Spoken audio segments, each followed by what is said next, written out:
On June 21st, 2013, we faced, as a city, a challenge that is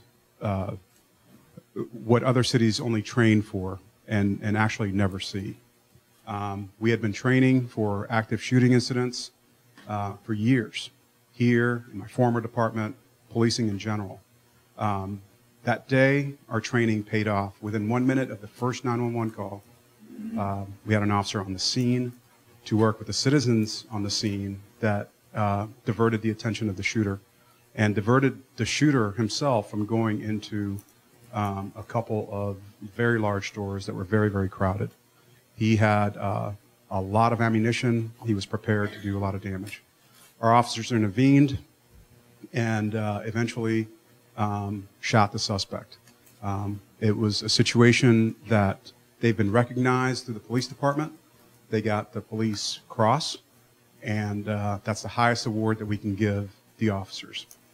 However, tonight, we're here to present something entirely different. They don't know it, but we put them in for a national award through the American Policing Hall of Fame.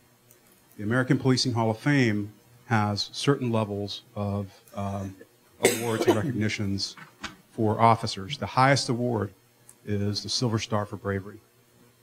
Last year, 13 were given in the country. 8 are ours. Wow. We're celebrating almost a year anniversary of the Wal-mart shooting, but particularly we're celebrating the officers. And we've got officers that were involved, we've got families that were victims, and this is just to honor them today. Well, we had a great reception, all the officers involved and the respondents involved, the families. It's really interesting to see how tight-knit these families become, that were all brought together by, many times there can be an event that's tragic, but the result can be wonderful for a community. And we feel like we've learned a lot from this, and not just our department, but just citywide. The recognition is one that I think the community can be extremely proud of in terms of the officers who were involved in the shooting last year. That was a very scary time, and the result could have been extremely tragic.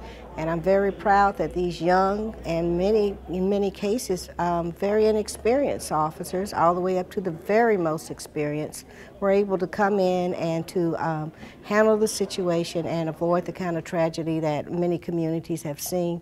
And again, I'm just extremely proud of our department, our police department, and the officers involved. You can't control when tragic things happen, but you can control what your response will be and how your community is viewed. And I think sometimes when there is adversity, it really exposes the good in this community.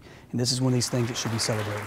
A very special award on the national level is going to be handed out today to our officers. We're very excited about being recognized on this level, and it's a special thing. I know it's been an emotional thing for our chief, and very good for our community. It's significant because it's very, very rare. It's a national award, and it goes out to very few police officers, and the criteria is very narrow. The criteria is that basically you have to put yourself in between citizens and grave danger, and that's exactly what they did on June 21st, 2013 at Wal-mart.